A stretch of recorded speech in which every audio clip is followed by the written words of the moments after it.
Let's start off with two nifty companies which reported the numbers during market hours today. First up, Ultratech Cement, in line to slightly better than what the street was working with. Remember, second quarter is a seasonally weak quarter for cement companies, but this time due to weaker monsoon, numbers look good on a year-on-year basis. Revenues have seen an uptick of about 15% on a year-on-year basis, and margins have also expanded to 15.9% versus 13.4% that the company had reported in the previous quarter.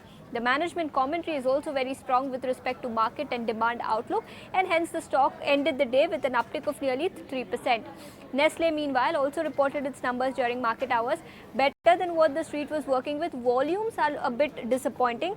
Company has reported volume growth in the range of 3 to 4% versus analyst expectations of 5 to 6%. So that's a bit of a negative, but all in all, numbers were better and the stock was holding up in trade today.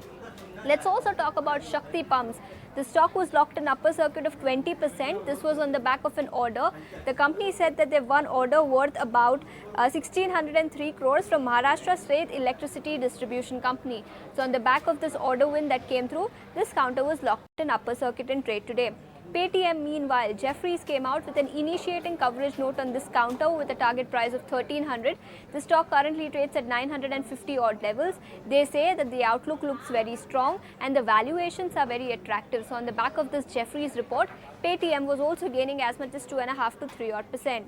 IGL, meanwhile, was declining, down 5% after aggregator policy mandating EVs was approved by Delhi Chief Minister.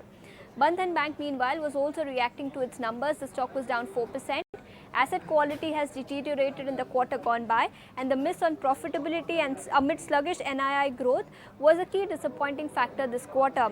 Asset quality, as I mentioned, deteriorated, and GNPA increased 57 basis points in the quarter gone by. So on account of weak set of results, this counter was also declining in trade today.